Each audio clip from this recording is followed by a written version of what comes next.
the President of the United States and Mrs. Reagan.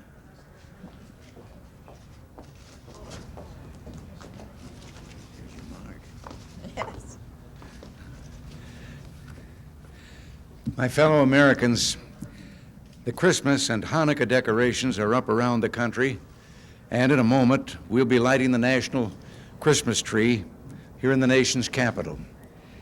In this holiday season, we celebrate the birthday of one who for almost 2,000 years has been a greater influence on humankind than all the rulers, all the scholars, all the armies, and all the navies that ever marched or sailed, all put together.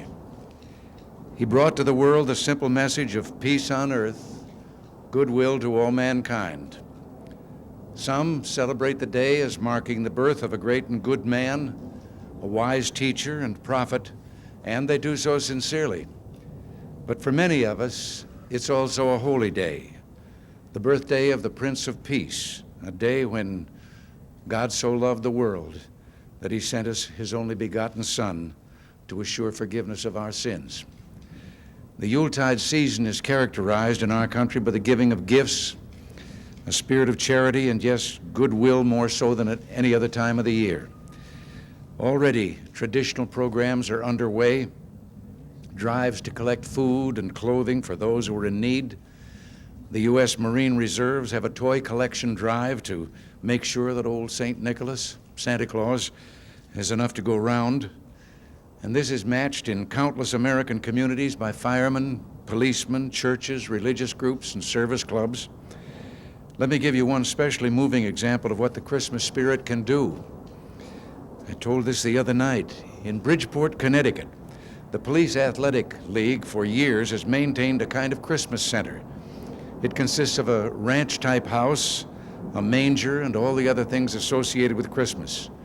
And during the holiday season, it's manned by a Santa Claus, elves, and helpers. Thousands of children visit it every year, and thousands of toys are given out to them. This year, on Tuesday, December 7th, it was destroyed by fire, set by a suspected arsonist.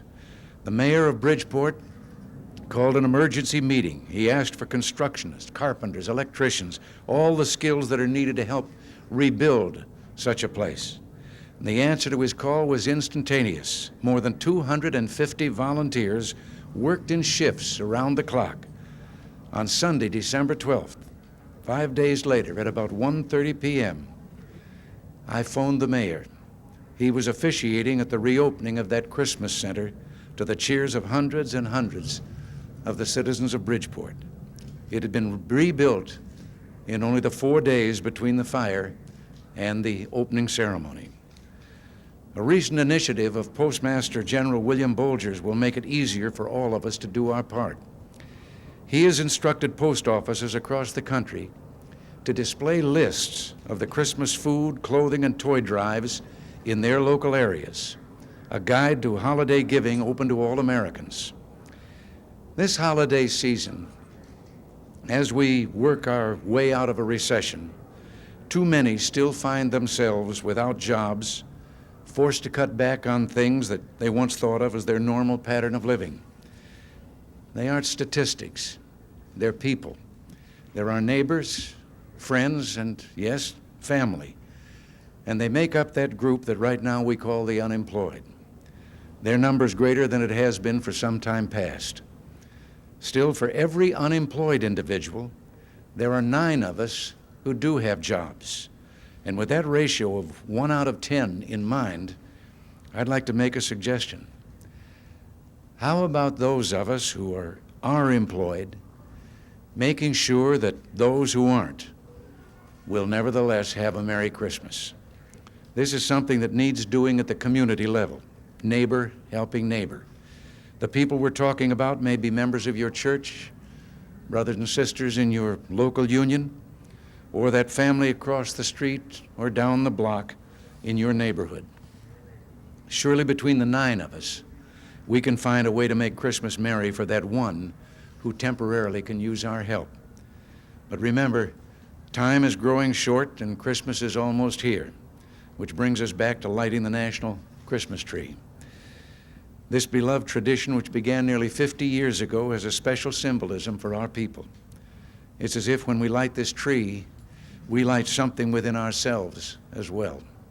And during the Christmas season, I think most Americans do feel a greater sense of family, friendship, giving, and joy.